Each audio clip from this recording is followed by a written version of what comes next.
विचलित होना हमारे जीवन में नहीं होना चाहिए। 1000 बार नाली में गिरेंगे फिर भी हम छाती ठोक के आगे बढ़ेंगे। ये मार्ग ऐसे थोड़ी है गिर गए हल्ला मचाने वाला मार्ग नहीं। अब मैं सूक्ष्मता से देखता हूं कहां से गिरा, क्यों गिरा, कौन सी ऐसी चूक हुई जो मुझे गिरा दिया। अच्छा, हमें लगता है हमारा खान पान बिगड़ा, मुझे लगता है कि ऐसा मेरा चिंतन छूटा, नहीं छूटने देंगे, नहीं खाएंगे ऐसा, ऐसी वस्तु नहीं देखेंगे, फिर आगे बढ़ते। अगर फिर फिसलते हैं फिर हम सावधान, अंतिम समय तक हम यही लड़ाई लड़ेंगे।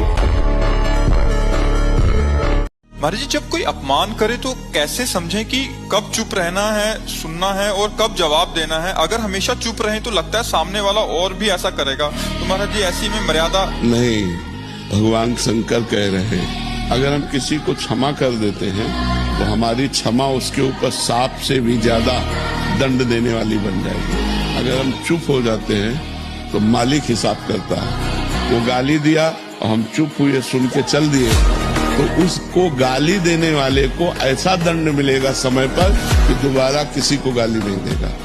हरि को रिझाओगे तो वैकुंठ का द्वार, वृंदावन के दिव्य धाम का द्वार, साकेत द्वार, कैलाश धाम का द्वार खुलेगा। और जगत के शरीरधारी को रिझाओगे तो आखिरी द्वार वही है मलमूत्र का, और कुछ नहीं। हम वहीं से पैदा हुए हैं और वहीं की आसक्ति से फिर दुर्गति को प्राप्त होगा। बस जनेन्द्रीय और रसेंद्रीय के भोगों में पूरा दिव्य मानव जीवन बर्बाद। अब ये बच्चे की अवस्था है, इस समय तो बिजली जैसा पावर शरीर में, 18-20 की अवस्था मतलब समझते हो, उद्दंडता की मूर्ति, और हर समय एक शरीर में दिव्य तेज, दिव्य कांति, दिव्य उत्साह। अब आजकल के 15-18 वर्ष के ऐसे बच्चे कि अगर 4 सीढ़ी चढ़ के आए तो गांठों में ऐसे आदत। अब ऐसी अवस्था में तो 5 बार 8-9 खंड की अगर बिल्डिंग हो तो उतर चढ़ के जाए फिर भी ऐसी दशा न हो, क्योंकि ब्रह्मचारी अवस्था होती है। बिना शरीर को थकाए ब्रह्मचर्य को पचाया नहीं जा सकता। जैसे दंड बैठक, दौड़ भाग, व्यायाम किया, फिर आप भले गृहस्थ हो, फिर दिन भर कार्य करते रहो। 30 मिनट तो पूरे शरीर को ऐसा व्यायाम में रखो पसीना पसीना हो जाए। पहले खेती जोतते थे ना किसान, एक पार वाला होता था और पूरे खेत को उसी से जोतला है, बलवान होते। 2 लीटर मठा और 8 रोटी पाए, बैल की जैसी ताकत। अगर बैल को नाथ पकड़ के रोक ले तो वही खड़ा हो जाए। हमें एक बार कोई बात सही ढंग से बता दो और हम उसको बिल्कुल ऐसे सुन ले, ऐसे क्या 50 वर्ष बाद पूछ लेना, बिल्कुल रिकॉर्ड मिलेगी। बहुत बड़ा पावर है, और वो हमारा पावर छीन हो जाता है जब हम गंदे आचरण करने लगते, गंदा भोजन करने लगते, गंदे व्यवहार में चले जाते, तो हमारी स्मृति छीन हो जाती है। स्मृति जागृत हो जाए तो कई जन्मों की स्मृति जागृत हो जाती है। आप डरो मत, बलवान बनो, ठीक है। आप 5 वर्ष ब्रह्मचर्य रहे केवल इसलिए कि जो हमारी संतान हो वो बहुत देशभक्त, हरिभक्त, बलवान, विद्वान, ज्ञानवान हो, और आप नियम से दोनों भजन करो, और 5 वर्ष बाद गर्भाधान करके संतान उत्पत्ति के शास्त्र सिद्धांत में अगर वो महापुरुष न पैदा हो तो बताना।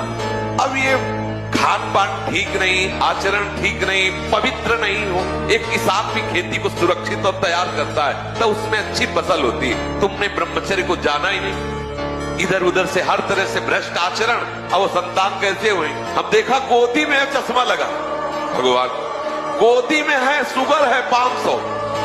अब बोलो इनको जवानी आएगी कभी? अभी आप छेड़ना मत। जैसे लोग कहते ना मैं बहुत परेशान हूं, कुछ करता नहीं, वैसा हो जाता है, वैसा हो जाता है। तो आपको हम बता रहे, रक्त का स्वभाव है जैसे, ऐसे जैसे कट जाए ना तो उसका स्वभाव थोड़ी देर में गाढ़ा होने की कोशिश करेगा। तो इसकी आखिरी परिणति है वो वीर। उसका स्वभाव नहीं है बहना, उसका स्वभाव ऐसा है। सोचो, रक्त की आखिरी परिणति वो है वीर। और आप क्या कर रहे हैं? रोज कई बार आपका परिणाम क्या होगा? अगर रोज वो खून निकाला जाए तो आदमी की हालत क्या हो जाए? नौजवान लोग जो इस गंदी आदत में फंसे हैं उसका सपोर्ट हो रहा है। ऐसी फिल्में दिखाई जा रही हैं जिससे सपोर्ट है कि नॉर्मल बात है, ऐसे डॉक्टर कह रहे हैं कि नॉर्मल बात है। ऐसे कैसे नॉर्मल है? जो जीवनी शक्ति उसका सर्वनाश किया जा रहा है, नॉर्मल बात है? हमारी तो समझ में आई कि कैसे तुम डॉक्टर हो, कैसे तुम मास्टर हो। डॉक्टर और मास्टर का मतलब एक माँ और पिता जैसा प्यार। वो मरीज के लिए, वो अपने विद्यार्थी के लिए, वो अपने बच्चे का नाश कर रहे हो और कह रहे हो नॉर्मल बात है। तो बांध लंगोटा बचा के इंद्री कभी न देखा पर नारी, जो काछवाछ मन निश्चल राखे धनी धनी जननी तेरी रे। नरसिंह मेहता जी कहते हैं कि हमें पूरे आजीवन ये नियम रखना है कि पराई माता बहनों की तरफ हमारी गंदी दृष्टि न हो। कभी अगर दृष्टि भी गंदी हो जाए, मान लो चूक है, बड़े जन्मों से हम उसी में लगे हुए हैं, तो क्रिया नहीं होनी चाहिए। पहले साधक को चाहिए कि ये देख ले कि हमारे द्वारा कोई हस्त मैथुन आदि क्रियाएं जो निंदनीय क्रियाएं वो तो नहीं हो रहे। एक हमारे अंदर मान्यता बैठ गई है कि वीर चरण में ही आनंद है। क्या तुम्हारा जीवन का आनंद केवल इतना ही है? एक भागवतिक विधान है, जब आपका ब्याह हो तो संतानोत्पत्ति के लिए वो मार्ग, तब तक आप ब्रह्मचारी रहे। क्या इतने इंद्रियों के गुलाम हो गए? क्या इतना ही केवल आपने सुख समझ लिया? तो फिर आप देखना कि आगे आपको ये मन किस दशा में पहुंचा देता है। आप न सुधरना चाहो तो चाहे ब्रह्मा जी आ जाए, आपको नहीं सुधार सकते। आपके सुधरने पर है। आपने खुद अपना नाश कर लिया। अभ्यास एक ऐसी चीज होती है कि बहुत अच्छी भी होती है, बहुत बुरी भी होती है। अब जैसे जिनको ऐसा अभ्यास हो गया, वो कसम खा ले तो भी नहीं रुक सकते, क्योंकि उनके हाथ वहीं पहुंच जाएंगे, वैसी चेष्टा करेंगे, फिर बाद में उनको रोना आएगा, फिर वो कसम खाएंगे, फिर वो हार जाएंगे, पर उनके जबरदस्ती वो क्रिया करा लेगा। अभ्यास एक बहुत बड़ी चीज होती है। ब्रह्मचर्य का एक बहुत बड़ा प्रताप होता है। तो एकदम हर नस नाड़ी में एक अव्यक्त तेज रहता है, अव्यक्त उत्साह रहता है, ओज रहता है। कोई भी कार्य, जैसे कि परिक्रमा चला जाए, हाँ ये थोड़ी अगर हम किडनी फेलियर है, पर हमारा उत्साह इतना जोर का रहता है कि किसी कार्य में निगेटिव सोच है ही नहीं, पॉजिटिव तो हम आनंदित रहते हैं। अब जैसे ये तो फेल हो गया तो हम पॉजिटिव हो, भगवान कोई न कोई रास्ता तो रखे होंगे ना। अब हम चिंतित नहीं हो गए अब क्या होगा, हाय क्या वही होगा तो मंगल विधान। महाराज जी, ना चाहते हुए भी मेरा मन पराई माता बहनों पर दूषित दृष्टि। ऐसा हो ही नहीं सकता बच्चा। हम ना चाहे और फिर मेरा मन ऐसा कर दे, ऐसा अपनी बहन पे जाता है, क्यों? वो भी तो स्त्री है, जैसे अपनी बहन तैसे दूसरे की। हमारी बहन को कोई गंदी दृष्टि से देखे तो कैसा लगेगा? हमको अपनी आंखें संभाल के रखनी, दूसरी बहन बेटियों की तरफ गंदी दृष्टि नहीं देखनी। तो जब ब्रह्मचर्य रहा जाता है तो उसको सुविधा माया देती है ब्रह्मचर्य नष्ट करने की। ये बैठालना चाहिए। जैसे आप नियम लिए कि मैं आजीवन ब्रह्मचारी रहूंगा, तो आपको पक्की सुविधा एक समय आएगी कि आप आराम से भोग लीजिए, कोई निगेटिव नहीं, कोई नकारात्मक सोच भी नहीं आएगी। आप उसको स्वीकार करें, क्योंकि आपके व्रत को भंग करने के लिए माया ऐसी सुविधा देगी।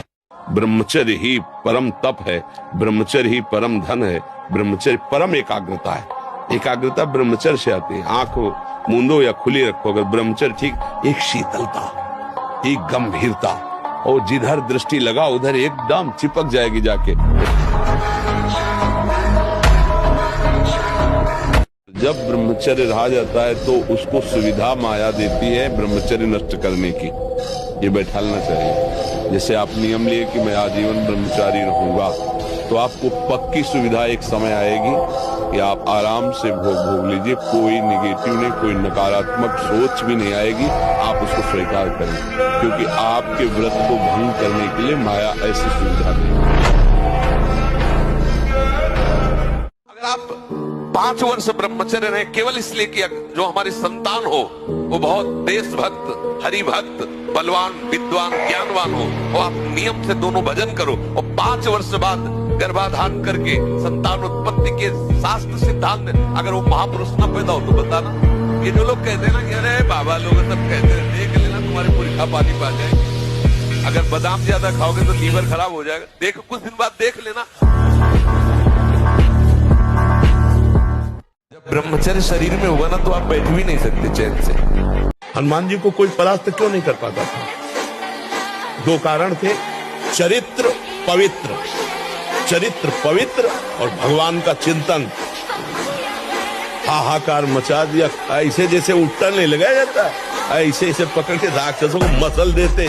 एक घूसे में हजारों को बाल ब्रह्मचारी और भगवान की शक्ति से संपन्न। जहां लग रहा है कि यहाँ गिर सकते हैं, वहां संयोग ही न बैठने दें। दूरी बना के रखे, पक्का समझो। कभी ऐसा संयोग बन रहा हो, भाग पड़ो कमजोर बन के, बलवान बन के वहां बैठना नहीं। बैठ गए तो गए, देर नहीं लगती, ये बहुत बलवान है। और अगर कमजोर बन के भाग गए तो बच गए। इसमें भागना ही है, उससे लड़ नहीं सकता कोई। 6-6 घंटे पद्मासनों पर बैठे, हिले बिना हिले डुले, भीषण कष्ट हुआ पर उसे सहसान। तो सुषुम्ना नाड़ी खुली, वीर ऊर्ध्व में प्राणायाम के द्वारा प्राणों का संयम, शरीर को व्यायाम के द्वारा स्वस्थ, आसनों के द्वारा वश में कर लेना, आहार के द्वारा पवित्र बुद्धि करना, इंद्रिय भोगों का दृश्य श्रवण संभोग इनसे दूर रहना, इंद्रियां पवित्र, तब जाके वीर ऊर्ध्वगामी होता है। उसे कहते हैं अखंड ब्रह्मचारी। जब नई अवस्था में ब्रह्मचर्य नष्ट किया जाता है, जैसे 20 वर्ष तक आप ब्रह्मचारी रहो और फिर गृहस्थी में जाओ, कुछ नहीं बिगाड़ सकता गृहस्थी। 20 के पहले जो ब्रह्मचर्य नष्ट होता है बहुत बुरी स्थिति जीवन की कर देता है कि वो गृहस्थी लायक नहीं रह जाता। चाहे वो स्त्री हो, चाहे पुरुष हो, चाहे बच्चा हो, चाहे बच्ची हो, जीवनी शक्ति का नाश का मतलब है कि जीवन का नाश। और जब ब्रह्मचर्य रहा जाता है तो उसको सुविधा माया देती है ब्रह्मचर्य नष्ट करने की। ये बैठालना चाहिए। जैसे आप नियम लिए कि मैं आजीवन ब्रह्मचारी रहूंगा, तो आपको पक्की सुविधा एक समय आएगी कि आप आराम से भोग लीजिए, कोई निगेटिव नहीं, कोई नकारात्मक सोच भी नहीं आएगी। आप उसको स्वीकार करें, क्योंकि आपके व्रत को भंग करने के लिए माया ऐसी सुविधा देगी कि तो साधक जीवन भर इस बात से सावधान रहे यदि नैष्ठिक ब्रह्मचर्य। और ऐसे डॉक्टरों से न मिले, वो बेचारे क्या जाने डॉक्टर, जो खुद भोगी हैं, जिनका लक्ष्य केवल है रसेंद्री जनेंद्री को तृप्त करना। आप कहो आज की हमारी साइंस ऐसी कहती है, अगर साइंस कहती है तो हजारों कमेंट है, आप पढ़ के देख लीजिए, जिनमें कह रहे हैं कि मैं आत्महत्या कर लूं, 12 वर्ष की अवस्था से लेकर आज तक हस्त मैथुन किया, मेरी दुर्दशा हो गई, मुझे उपाय बताओ। नहीं, मन कहता है आत्महत्या। मिलाओ साइंस वाले को कि इसको संभाल। 50 ऐसे हैं जो आत्महत्या के लिए तैयार है, आप नहीं समझ पा रहे हैं। माता पिता को ज्ञान नहीं है, वो अपनी चेष्टाएं, अपनी वार्ता गुप्त नहीं रख पाते। बच्चों के आसपास हैं, वो सुनते हैं कान लगा। छोटे बच्चे, उनके संस्कार बिगड़ रहे हैं। आपको लग रहा है बच्चा सो रहा है और आप बातें गंदी गंदी कर रहे हो विलासिता की, वो सब पकड़ रहा है। फिर वो आपस में उन्हीं का प्रैक्टिकल करना चाहता है। छोटे छोटे बच्चे भ्रष्ट होते जा रहे हैं, उनके आचरण नष्ट होते जा रहे हैं। उनके पास देखने की सामग्री ऐसी है, सुनने की सामग्री ऐसी। हमारा जब ब्रह्मचर्य निकल जाता है तो हमारी स्मृति शक्ति लो हो जाती है और निगेटिव चिंतन बढ़ने लगता है। ये हम आपको पक्की बात बता रहे हैं। जब हमारा ब्रह्मचर्यहीनता जितनी बढ़ती चली जाएगी तो ओवर थिंकिंग उतनी बढ़ती चली जाएगी और निगेटिव चिंतन बढ़ता चले जाएगा। तो उसको जहाँ विश्राम है उसका नाम डिप्रेशन है। और जब हम ब्रह्मचर्य से रहेंगे, पवित्र आचरण करेंगे, पवित्र भोजन, तो हमारा पॉजिटिव चिंतन होगा। तो हम विपत्ति में भी जहाँ हमें फंसना चाहिए वहाँ भी हम निकल जाएंगे पॉजिटिव चिंतन के प्रभाव से। शरीर को 2-4 घंटे तो इतना श्रम होना चाहिए कि वो एकदम फैल जाए। इतना श्रम होना ही चाहिए ब्रह्मचर्य पचाने के लिए। ये बैठे बैठे ब्रह्मचर्य नहीं पचता, उसके लिए या तो सिद्धासन, पद्मासन या परिक्रमा कम से कम 20 किलोमीटर ऐसा होना चाहिए। सुबह कम से कम 5 कोस दौड़ लगाओ। जब हस्त मैथुन के लिए मन कहे तो बिल्कुल ऐसा समझो मेरे हाथ टूट गए, मैं बिल्कुल नहीं करूंगा। अगर ज्यादा मन परेशान करे तो बाहर निकल कर टहलने लगो, राधा राधा राधा राधा राधा, उससे बचो जहां हमसे गलती हुई। देखो, हमको एक सिद्ध संत ने बताया था, हम उस समय 16-17 वर्ष की अवस्था के थे। उनका नाम सिद्ध बाल योगी था। वो गंगा किनारे ही रेती पे रहते थे। तो जब उनसे मिले, रात्रि में मिलने का अवसर मिला, तो उन्होंने पहली बात कही, हमने अपनी डायरी में लिख रखी थी कि बेटा, जो बनना है वो सोचो, जैसा बनना है वैसा सोचो, जैसा सोचोगे वैसा बन जाओगे। हम संतों की बात पकड़े थे, बड़े बड़े महापुरुषों की बातों को डायरी में अपने लिख लेते, तो बार बार रोज पाठ की तरह, जैसा बनना है वैसा सोचो, जैसा सोचोगे वैसा बन जाओगे। जीता तो है पर मुर्दे की तरह निस्तेज, उसमें उत्साह, उसमें शूरवीरता से सब क्षीण होने लगती है। आंखें धस जाती हैं और उसकी हड्डियां कमजोर होने लगती हैं, बाल पकने लगते हैं, झड़ने लगते हैं।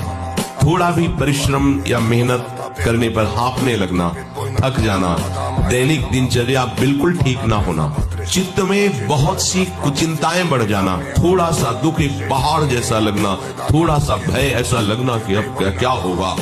17 साल के हैं, कितना भजन करता हूँ और उसके बाद फिर वहीं गिर जाता हूँ महाराज जी। तो आप तो अभी 17 वर्ष के हो, आप इत्तेदाम में 70 वर्ष के बूढ़े थे और उन्होंने खड़े होकर के सभा में कहा था मैं आज तक छुटकारा नहीं पाया। तो सबसे गलतियां हो जाती है, पर सबको सुधार के लिए हमें आगे बढ़ना चाहिए। हम कह रहे 10 वर्ष निकल गए गलती में, लेकिन अब हमारी 10 श्वासें बची है, हम 10 श्वासें ठीक कर ले तो हम ठीक कर लेंगे। ये जीवनी शक्ति है, ये किसी के साथ खिलवाड़ नहीं करना चाहिए। अभी आप छेड़ना मत। जैसे लोग कहते ना मैं बहुत परेशान हूं, कुछ करता नहीं हूं, ऐसा हो जाता है वैसा हो जाता है। तो आपको हम बता रहे रक्त का स्वभाव है जैसे, तो इसकी आखिरी परिणति है वो वीर। उसका स्वभाव नहीं है बहना, उसका स्वभाव ऐसा है। उसको जब तक ताप नहीं लगेगा तब तक वो बाहर नहीं हो सकता। आपने गलत अभ्यास किया, माना 2-4 महीने 5 महीने वो अपने अभ्यासवश पतित होगा, लेकिन आप छोड़िए, उसका चिंतन छोड़िए, उसकी क्रिया छोड़िए, अपने आप वैसे हो जाए। कैसे साधक हो? जहां मन आया वहां तुम्हारी नेत्रेंद्री जा रही, जो मन आया श्रवणेंद्री से सुन रहे, जो मन आया वाक्येंद्री से। ये क्या है? साधना हो रही है। बहुत सावधान। इन दुष्ट इंद्रियों पर शासन करने का अवसर हमें दिया है भगवान। इनको स्वतंत्र छोड़ने का, इनको मनमानी आचरण करने का नहीं दिया है। साधु होके या भक्त होकर, वैष्णव होकर, भगवत मार्ग के पथिक होकर इंद्रियों को ऐसे मत छोड़ो, बहुत शासन में रखो। सच्ची मानना जब गलत हो जाता है आचरण, तो अपना मन अपने को कहता है नष्ट कर दो। ये जीवन किस काम? होश में हमारे शब्दों को ध्यान से सुनना। जब इतना गलत हो जाता है तो अपना चेहरा अपने को पसंद नहीं आता और अपना जीवन अपने को पसंद नहीं आता और अपने अंदर से मन कहने लगता है नष्ट कर दो इस शरीर को। फांसी लगा ली, जहर खा लिया, ये कर लिया, वो कर लिया। कोई नहीं इंद्रिय और मन की फिसलन को नहीं सहता है। बच्चा जैसा बनना है वैसा सोचो, जैसा सोचोगे वैसे बन जाओगे। तो महाराज जी आपने बोला था कि हम काल रूपी शिकारी धनुष पर विष का बाण चढ़ा चुका है, तुम ठीक निशाने पे हो, होश में हो जाओ। अगर अब कोई तुम्हें निशाने से बचा सकता है तो काल का भी महाकाल हरि बचा सकता है, दूसरा कोई नहीं।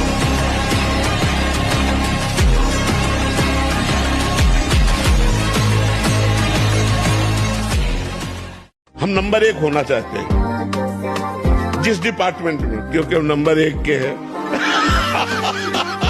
उसका नंबर कोई भी महात्मा उठाएगा तो ऐसे कहेगा ना, परमात्मा वो नंबर 1 है ना, वो नंबर 1 है। तो हम है ना उसके बच्चे। हम अविनाशी मरना नहीं चाहते, हम सुख सिंधु, हम सुख चाहते हैं, हम अमर होना चाहते हैं, हम नंबर 1 बनना चाहते हैं। ये सब हमारे पिता के लक्षण हैं। हमारे पिता परमात्मा हैं, उनके हम बच्चे हैं, उनके हम अंश हैं, इसलिए हमारी ये चाहते हैं। आप कंठी माला धारण किए हैं, आप पाप करते हैं, झूठ बोलते हैं, कपट करते हैं, तो आप नरक जाएंगे, पक्का समझो।